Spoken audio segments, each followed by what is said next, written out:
டேய் எல்எஸ்ஜி நான் உங்களுக்கு என்னடா பாவம் பண்ணேன், ஏன்டா இப்படி போட்டு எங்களை அடிக்கிறீங்க, ஏதாவது இருந்தால் பேசி தீர்த்துருக்கலாமேடா. மிச்சல் மார்ஷ் கொஞ்சம் கூட நம்ம பவுலர்ஸ்க்கு ரெஸ்பெக்ட்ன்றதை ஷோ பண்ணல. ஏன்னா கொஞ்சோண்டு ஈவரக்கம், கொஞ்சோண்டு ரெஸ்பெக்ட், கொஞ்சோண்டு மனசாட்சின்றது இருந்திருந்தா இந்த மேட்சை 19 20வது ஓவரில் போய் சேஸ் டவுன் பண்ணியிருப்பாங்க. ஆனால் 17வது ஓவரில் மேட்ச் அசால்ட்டாக வின் பண்ணிட்டு போயிட்டாங்க. 188 அடிச்சது யூஸ்லெஸ்ஸாடா அப்படின்னு கேட்க தோணுது. ருத்துனா 170 180 டாஸ் அப்போ குட் ஸ்கோர்னு சொல்லிட்டு என்ன மாதிரி இன்னசென்ட் ஃபேன்ஸ்லாம் ஏமாத்திட்டல. உங்ககிட்ட இருந்து ஃபேன்ஸ் அப்படி என்னன்னா கேட்டுட்டாங்க, 6 ஓவரில் 80 ரன்ற ஸ்கோர் கார்டு மட்டும் காட்டுப்பா.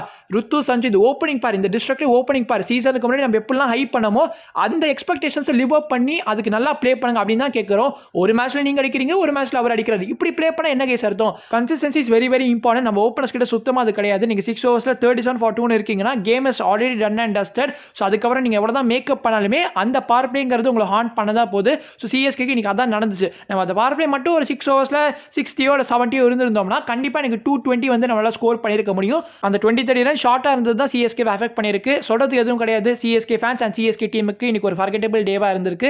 லெட்ஸ் ஜஸ்ட் மூவ் ஆன் தான் சொல்லுவேன். இந்த மேட்சை வந்து ரொம்ப மனசுல எடுத்துக்கிட்டாங்கன்னா சிஎஸ்கே டீமுக்கு அது ரொம்ப ரொம்ப அஃபெக்ட் பண்ணும். அவங்களோட மொரால், அவங்களோட கான்ஃபிடன்ஸ் எல்லாமே இப்போ ரொம்ப லோவில் இருக்கும். எஸ்பெஷலி அன்சுல் கம்போஜ்லாம் நான் என்ன சொல்லி அவர் கன்சோல் பண்ணுவேன்னு தெரியல. உடனே ஒரு சில பேர்லாம் டைப் பண்ண ஆரம்பிச்சிருப்பீங்களே, நீ யாரா முதல்ல கம்போஜை கன்சோல் பண்ணுறதுக்குன்னு. நான் யாரும் கிடையாது, நான் ஒரு nobody. But still as a ஃபேனா என்னோட ஒப்பீனியன் என்னன்னு தெரிஞ்சுக்கிறதுக்கு ஒரு சில பேர் வீடியோ பார்க்குறீங்க இல்லையா, அவங்களுக்காகவாவது நான் பேசி ஆகணும். ஸோ எஸ், இந்த வீடியோவில் சிஎஸ்கே அண்ட் எல்எஸ்ஜி மேட்ச்சில் நடந்த விஷயங்களை பற்றி பேச போகிறோம். ஸோ கம்போஜுக்கு ஜஸ்ட் அவருக்கு ஒரு தூங்குறதுக்கு ஒரு மாத்திரையை கொடுத்து அவர் இன்னைக்கு தூங்க வைங்க, எல்லா பிளேஸும் போய்ட்டு டிஸ்டர்ப் பண்ணாதீங்க, அவர் தனியாக விட்டுருங்க. அவர் லிட்டரலி வந்து இன்னைக்கு ஒரு ஹோல் டே வந்து தனியாக ஸ்பெண்ட் பண்ணட்டும். ஏன்னா அவருக்கு 1008 தாட்ஸ் வந்து இப்போ ஓடிட்டு இருக்கும். ஒரு மாதிரி டிஸ்டர்பிங்காக இருப்பார். அவருக்கு வந்து லைஃப் லாங் இது ஒரு ட்ராமாவாக இருக்கும். நான் வந்து ஷாராக சொல்கிறேன். ஏன்னா 2.4 ஓவர்ஸில் 63 ரன்ஸ் கன்சீட் பண்ணியிருக்காரு. ஒரு பவுலருக்கு ஆஃப் டே இருக்க தான் செய்யும். பட் இன்னைக்கு கம்போஜுக்கு இருந்தது of into 2x day. So இந்த அளவுக்கு கம்போஜ் அட்டாக் பண்ணியிருக்காங்கன்னா கண்டிப்பாக ஜஸ்டின் லேங்கர் அண்ட் கோ வந்து ஏதோ பிளான் பண்ணிட்டு தான் வந்திருக்காங்க. மிச்சல் மார்ஷ் அடினா அடி மரண அடி. நேற்றுக்கு தான் இந்த கருப்பு படம் வேறு ரிலீஸ் ஆகிடுச்சு இல்லையா. ஸோ கருப்பு சாமி தான் பூந்துருச்சான்னு தெரியல. நேற்றுக்கு நானும் போய் கருப்பு படத்தை பார்த்துட்டு வந்தேன். எனக்கு சொல்கிறதுக்கு வார்த்தைகளே இல்லை. அந்த மாதிரி ஒரு படத்தை எடுத்து வச்சிருக்காரு ஆர்ஜே பாலாஜி. கமெண்ட்ரிலாம் ஜாலியாக பேசிட்டு இருந்த மனுஷன், ஆனால் சைடு கேப்பில் 2 வருஷத்தில் இப்படி ஒரு படத்தை குக் பண்ணிட்டு வந்திருக்காரு. எப்போ நம்ம நிலைமை இப்படி இருக்கிறப்ப இந்த கருப்பு படம்லாம் முக்கியமா அப்படின்னு சில சிஎஸ்கே ஃபேன்ஸ் கேட்கறது எனக்கு புரியுது. பட் இருந்தாலும் சொல்ல வேண்டிய விஷயத்தை சொல்லி ஆகணும் இல்லையா. ஸோ அதனால் வந்து கண்டிப்பாக பாருங்க அந்த படத்தை. இப்போ நம்ம திரும்ப back to CSK. Swinging conditions பேஸுக்கு தான் அதிகமாக ஆஃபர் இருக்குது அப்படின்னு சொல்லி நம்பி நம்ம ருத்ராஜ் அண்ட் டீம் இன்னைக்கு என்ன பண்ணியிருப்பாங்கன்னா, அக்கிலோசனை ட்ராப் பண்ணிட்டு ஸ்பென்சர் ஜான்சனை 11 இன்க்ளூட் பண்ணியிருந்தாங்க. ஸ்பென்சர் ஜான்சனை கொண்டு வந்ததில் தப்பு கிடையாது. ஆனால் அக்கிலோசன் பிளேஸ் நாங்கள் கொண்டு வர சொன்னோம். ஏன் திரும்ப திரும்ப இந்த தப்பு பண்ணி சாவடிக்கிறாங்கன்னு தெரியல. அக்கிலோசன் உங்களோட பெஸ்ட் பர்ஃபார்மர். உங்கள் டீமுக்கு அது தெரியுதான்னு தெரியல. பட் ஃபேன்ஸுக்கு ரொம்ப நல்லாவே தெரியுது அக்கிலோசன் எவ்வளோ வேல்யூபிளான பிளேயர்னு. எப்போ பாரு ஏதாவது ஒரு ஓவர்சீஸ் பிளேயர் கொண்டு வரணும்னா தேல்பத்திரி சிங் மாதிரி அவரை டிராப் பண்ணிடுறீங்க. யாராவது தயவு செஞ்சு டீம் கிட்ட எடுத்து சொல்லுங்க, 4 ஓவர்சீஸ் ஒரு 11ல ப்ளே பண்ணலான்னு. எப்போ பாரு 3 ஓவர்சீஸோடய போகிறாங்க. அப்படி என்னதாண்டா உங்களுக்கு சாட்டிஸ்ஃபேக்ஷன் இருக்குது 3 ஓவர்சீஸோட போகிறதுல? நான் கரெக்டாக ஓஎஸ் காம்பினேஷன் சொல்லுவா, டெவால் வில்லியர்ஸ், அக்கிலோசன், Noor Ahmad, Spencer Johnson. In case நீங்கள் 11ல மாற்றம் பண்ணுறதா இருந்தீங்கன்னா அப்போ டெவால் வில்லியர்ஸோட ஸ்பாட்டில் டியான் ஃபோர்ஸ்டரை கொண்டு வரலாம். ஏன்டா ஸ்பென்சருக்கு பதிலாக கொண்டு வரலாமேடா அப்படின்னு கேட்பீங்க. எனக்கு நம்ம ஸ்பென்சர் வச்சு கண்டினியூ பண்ணலாம்னு தான் தோணுது. ஸ்பென்சர் கிட்ட சம்திங் இன்னைக்கு நான் பார்த்தேன். அவர் அந்த 140 145 ரேஞ்சில் மெயின்டைன் பண்ணாரு. நிறைய ஷார்ட் பால்ஸ் போல் பண்ணி பார்த்தாரு. பிச்சை பெட்டரா அசஸ் பண்ணியிருக்காருன்னு சொல்லுவேன் மற்ற பவுலர்ஸை கம்பேர் பண்ணுறப்போ. ஏன்னா இந்த அன்சுல் கம்போஜ்லாம் எடுத்துக்கிட்டீங்கன்னா 130 135 ஆப்ரேட் பண்ணி ஷார்ட் பால்ஸ் போட்டுட்டு இருக்காரு. நீங்கள் ரைட் ஹேண்ட் பவுலர், நீங்கள் வந்து அவே ஃப்ரம் த பாடி தான் கொண்டு போகணும். நீங்கள் ஷார்ட் பால்ஸ் போல் பண்ணி இன்டு த பாடி போடுறீங்க. மிச்சல் மார்ஷ் தூக்கி தூக்கி சொருவுறாரு. இந்த சென்னை 28 மீம் டைம்ல எதாவது ஞாபகம் வருது, லெக் சைடில் போடாதரா, ஆஃப் சைட்லேயே மெயின்டைன் பண்ணி அடிக்கிறாங்கன்னு தெரியுதுல. 32 ரன் தான் அடிச்சிருக்கோம் மச்சி. எங்கேருந்து இன்னைக்கு ஆகாஷ் சிங் வந்தாருன்னு தெரியல. இன்னைக்கு தான் முதல் மேட்ச் இந்த ஐபிஎல் சீசனில் ப்ளே பண்ணுறாரு. வந்த மேட்ச்லேயே கலக்கிட்டாருங்க. 3 இம்பார்ட்டன்டான பேட்டர்ஸோட விக்கெட் எடுத்திருக்காரு. ருத்ராஜ் கேக்வாட், சஞ்சு சாம்சன் அண்ட் உர்வில் படேல். நம்மளோட டாப் ஆர்டர் கம்ப்ளீட்டாக ரிமூவ் பண்ணிட்டாரு. பதவியை பார்த்து நீங்கள் ஒரு நல்ல கேப்டனே கிடையாது. இப்படிப்பட்ட ஒரு டொமஸ்டிக் இந்தியன் பேசராக வச்சுட்டு நீங்கள் லாஸ்ட் பொசிஷன் இந்த டேபிள் இருக்கீங்கன்னா அது கண்டிப்பாக எனக்கு ஆச்சரியமா இருக்கு. மோஸ்டின் கான், பிரின்ஸ் யாதவ், ஆகாஷ் சிங், மயங்க் யாதவ், நமன் திவாரின்ற மாதிரி ஒரு டொமஸ்டிக் பேசராக வச்சிருக்காங்க. எக்ஸ்பீரியன்ஸுக்கு முகமது ஷமி, ஆவேஷ் கான்ற மாதிரி பிளேயர்ஸ் இருக்காங்க. கொஞ்சம் பட்டிட்டிங்கரிங் பண்ணி ஒரு சில நல்ல மிடில் ஆர்டர் பேட்டர்ஸை நெக்ஸ்ட் இயர் பிக் பண்ணாங்கன்னா கண்டிப்பாக இந்த டீம் வந்து நெக்ஸ்ட் இயர் ஒரு நல்ல பர்ஃபார்மன்ஸை கொடுக்க வாய்ப்பு இருக்கு. எல்எஸ்ஜியோட பவுலிங் அட்டாக்ல எனக்கு வீக் லிங்காக இருந்தது ஷபாஸ் அஹமத் தான். பெர்ஃபெக்டாக சிஎஸ்கே பேட்டர்ஸ் அவரை டார்கெட் பண்ணாங்க. அண்ட் எனக்கு ரொம்ப பிடிச்சது என்னன்னா பிரவிஸ் அண்ட் கார்த்திகோட இந்த ரெக்கவரி தான். பட் பிரவிஸ் சீரியஸ்லி மேன், அவர் வந்து ஃபர்ஸ்ட் பால் 6 அடிக்கிறாரு, அதுக்கப்புறம் ஒரு ஸ்லோ ரன் ஆகிறாரு பார்த்தீங்களா, அது எனக்கு பிடிக்கவே மாட்டேங்குது. லாஸ்ட் மேட்ச்ல ஃபர்ஸ்ட் பால் பவுண்டரிக்கு அப்புறமா 10 of 12 ஃபினிஷ் பண்ணாரு. இன்னைக்கு மேட்ச்ல ஃபர்ஸ்ட் பால் 6க்கு அப்புறமா ரியலி தாட் இன்னைக்கு அவரோட டேன்னு. பட் இன்னைக்குமே டிசப்பாயிண்ட் பண்ணியிருக்காரு.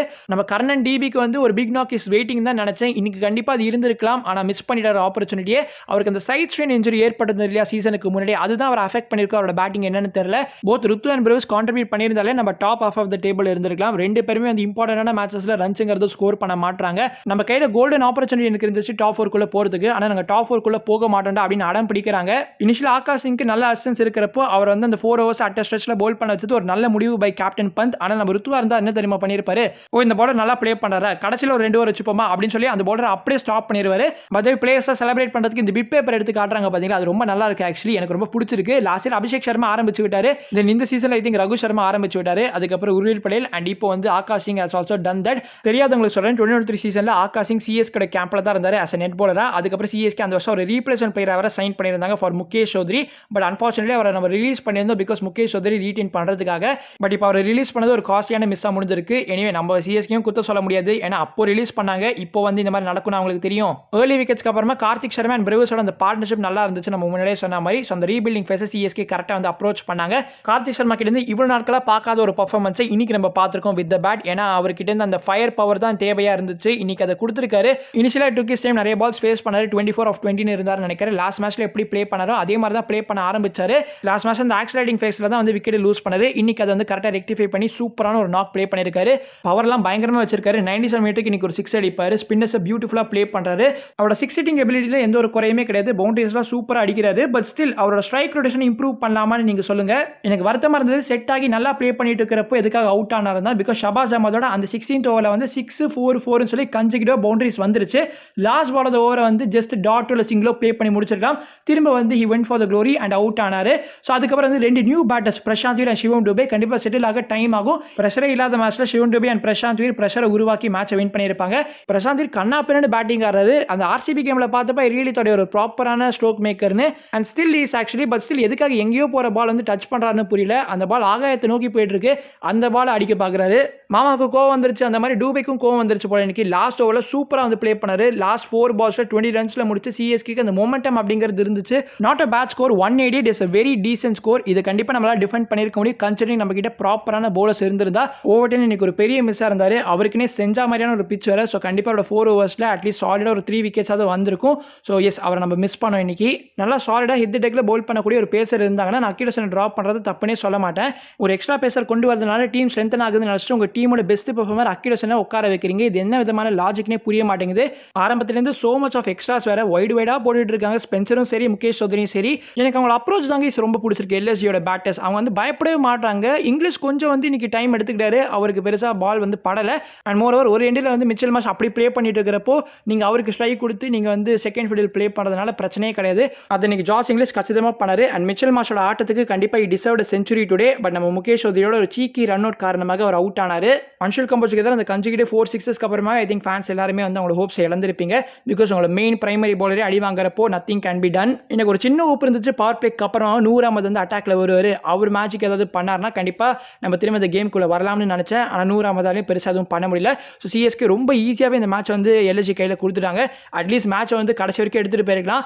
ஆனால் கரெக்டாக வந்து 70th ஓவரில் திரும்ப அன்ஷுல் கம்போஜ் கிட்ட கொடுத்து அந்த ஓவரில் வந்து நிக்கோலஸ் பூரன் என்ன வெளியில் இருந்தாலும் தெரியல 4 கன்சிக்யூட்டிவ் சிக்ஸஸ் வந்து அடிச்சாரு. அண்ட் அந்த 17th ஓவரில் தான் நிக்கோலஸ் பூரனோட கேட்ச் வந்து கார்த்திக் சர்மா மிஸ் பண்ணியிருப்பாரு. கார்த்திக் சர்மா பேட்டிங் இன்னைக்கு சூப்பராக ப்ளே பண்ணியிருந்தாலுமே அந்த கேட்ச் எனக்கு நம்ம எடுத்துருக்கலாம் தான் தோணுச்சு. ஏன்னா பவுண்டரி ரோப் கிட்ட கரெக்டாக இருந்தாரு, கையுமே வச்சுட்டாரு. ஆனால் நம்மளோட கிட்ட நேரம் பால் கரெக்டாக நடுவில் பாஸ் ஆகிருச்சு. ரீசெண்டாக சிஎஸ்கே பிளே ஆஃப் சான்சஸ் பற்றி போஸ்ட் பண்ண முடியல. நான் ரொம்ப கிளியராக சொல்லியிருப்பேன், எல்எஸ்ஜி லைட்டாக எடுத்துக்க முடியாது, they have nothing to lose and வந்து பார்ட்டி ஸ்பாய்லர்ஸாக இருக்க வாய்ப்பு இருக்குன்ற மாதிரிலாம் சொல்லியிருப்பேன். பை சம்மோ சிஎஸ்கே அந்த first match against LSG win பண்ணிட்டாங்க. ரிவர்ஸ் பிக்சரில் இப்போ வந்து மாட்டிக்கிட்டாங்க. இன்னும் சிஎஸ்கேக்கு எதுவும் கெட்டு போகல. கண்டிப்பாக வரப்போகிற 2 மேட்ச் வின் பண்ணாலுமே நம்மளுக்கு ஒரு பிரைட் சான்ஸ் இருக்குது பிளே ஆஃப் ரீச் பண்ணுறதுக்கு. ஸோ சிஎஸ்கே அடுத்த மேட்ச் சேப்பாக்கில் வேற ப்ளே பண்ணுறதுனால சேப்பாக்கில் இந்த வருடம் நம்மளோட ரெக்கார்டுங்கிறது ரொம்ப நல்லா இருந்திருக்கு. அண்ட் இன்னைக்கு மேட்ச்ல சர்ப்ரைசிங்காக இருந்தது பந்த் பேட்டிங் வராமல் இருந்தது தான். ஸோ நம்ம இதில் பூரன் வந்தார் இல்லையா, பூரனுக்கு அப்புறமா வந்து அப்துல் சமத் வந்திருப்பார் நம்பர் 4ல பந்த் தான் இந்த சீசனில் ப்ளே பண்ணிட்டு இருக்காரு. ஆனால் அப்துல் சமத் அமுச்சு விட்டாங்க. அதுக்கப்புறமா நம்பர் 5லயாவது வருவார்னு பார்த்தா முகுல் சௌத்ரி அமுச்சு விட்டாங்க. ஸோ பந்த் ஏன் வரல அப்படின்னு பார்த்தோன்னா பந்த் வந்து இப்போ போஸ்ட் மேட்ச்ல பேசியிருக்காரு அதை பற்றி. ஸோ ட்ரெஸ்ஸிங் ரூமில் பேட்லாம் கட்டி ரெடியாக தான் இருந்தேன். பட் அப்புறமா தான் ஐடியா வந்துச்சு, நம்ம இந்த சீசனில் ட்ரை அவுட் பண்ணாத பிளேயர்ஸுக்கு வந்து வாய்ப்பு கொடுத்தோம்னா கண்டிப்பாக அது வந்து ஒரு நல்ல முடிவாக இருக்கும். ஏன்னா நெக்ஸ்ட் சீசனுக்கு அது வந்து ஹெல்ப்ஃபுல்லாக இருக்கும் இல்லையா, அதனால தான் அப்படி நாங்கள் பண்ணோன்ற மாதிரி பந்த் சொல்லியிருக்காரு. இந்த கல்லி கிரிக்கெட்லாம் சொல்லப்படாத ஒரு யூனிவர்சல் ரூல் இருக்குது. இன்கேஸ் பவுலிங்கில் உங்களுக்கு வாய்ப்பு கிடைக்கலனா பேட்டிங்கில் ஓப்பனிங் போகலாண்டா அப்படின்னு சொல்லுவாங்க. அந்த மாதிரி நான் நிறைய டைம் பண்ணியிருக்கேன். பவுலிங் எனக்கு வேண்டாண்டா, நான் பேட்டிங்கில் ஃபர்ஸ்ட் போகிறேன் அப்படின்னு சொல்லுவேன். ஐ திங்க் நான் சொன்னதுக்கு பந்த் சொன்னதுக்கு எந்த ஒரு ரிலேஷனும் கிடையாது தான். பட் ஸ்டில் பந்த் யோசிச்சிருக்காரு இல்லையா, அதாவது இந்த சீசனில் பேட்டிங் வாய்ப்பு கிடைக்காதவங்களுக்கு இப்போ பேட்டிங் சான்ஸ் கொடுத்தாகணும் அப்படின்னு அவரோட அந்த திங்கிங் இருக்குல்ல, அதுவே எனக்கு ரொம்ப பிடிச்சிருக்கு. And by the CSK Khaleel அஹ்மதோட அகமதோட ரீப்ளேஸ்மெண்ட்டுமே அஃபிஷியலாக கன்ஃபார்ம் பண்ணியிருக்காங்க. எல்லாருமே காத்திருந்தீங்க இல்லையா, கலீல் அகமதோட ரீப்ளேஸ்மெண்ட் எப்போ அனௌன்ஸ் பண்ணுவாங்கன்னு. எஸ், அதையுமே அனௌன்ஸ் பண்ணிட்டாங்க. சிஎஸ்கேயோட இந்த வருஷம் நெட் பாலராக இருக்கிற குல்தீப் யாதவ் தான் சைன் பண்ணியிருக்காங்க. நிறைய பேர் டெல்லியில் இருக்கக்கூடிய குல்தீப் யாதவோட ஒரு கன்ஃபியூஸ் பண்ணிப்பீங்க. இவர் வந்து குல்தீப் யாதவ், இவர் வந்து ப்ரீவியஸாக ஆர்ஆரில் ப்ளே பண்ணியிருக்காரு. Left arm fast bowler. And எனக்கு நல்ல ஞாபகம் இருக்குது, ப்ரீவியஸாகவே இவரை பற்றி நான் ஒரு வீடியோவில் பேசியிருக்கேன். பிகாஸ் சிஎஸ்கேட நெட் பாலராக இந்த வருஷம் இவர் இருக்காரு. அண்ட் ஒரு சிஎஸ்கேட வீடியோ ப்ராக்டிஸ் வீடியோவில் இவர் ஸ்பாட் பண்ண முடிஞ்சது. நம்ம சஞ்சு சாம்சன் கிட்ட கையெல்லாம் கொடுத்துருப்பாரு. ஸோ சஞ்சு சாம்சனோட கேப்டன்சியில் அவரோட லீடர்ஷிப் கீழே இவர் ப்ளே பண்ணியிருக்காரு ஆர்ஆருக்காக. 30 lakhs இப்போ குல்தீப் யாதவ் சிஎஸ்கே ஜாயின் பண்ணுறாரு. எதுக்காக இன்னொரு லெஃப்ட் ஆர்ம் ஃபாஸ்ட் பாலர் அப்படிங்கிறது புரியல. Because already Spencer Johnson, Mukesh Choudhary, Gurjapneet சிங்னு 3 லெஃப்ட் ஆர்ம் ஃபாஸ்ட் பாலர்ஸ் இருக்காங்க. அண்ட் 3 லெஃப்ட் ஆர்ம் ஃபாஸ்ட் பாலர்ஸ் இன்னைக்கு 11ல் வேற ப்ளே பண்ண வச்சிருக்கோம் பார்த்தீங்களா. மேக்ஸிமம் 2 லெஃப்ட் ஆர்ம் ஃபாஸ்ட் பாலர்ஸோட போகிறது தான் சரியான ஒரு முடிவாக இருக்கும். நீங்கள் ஆகாஷ் மத்தல் தான் கொண்டு வந்திருக்கணும் in place of Gurjapneet Singh. So CSK think tank நிறைய திங்க் பண்ண வேண்டியது இருக்குது. நீங்கள் என்ன ஃபீல் பண்ணுறீங்க அந்த சிஎஸ்கே எல்எஸ்ஜி மேட்ச் பற்றி மறக்காம கமெண்ட்ஸில் போடுங்க. சிஎஸ்கேவால் நெக்ஸ்ட் மேட்ச் வின் பண்ண முடியுமா அப்படிங்கிறதுமே ஷேர் பண்ணுங்கள். நான் உங்களை அடுத்த வீடியோவில் சந்திக்கிறேன். அது வரைக்கும் பீஸ், ஷியர்ஸ், பாய்.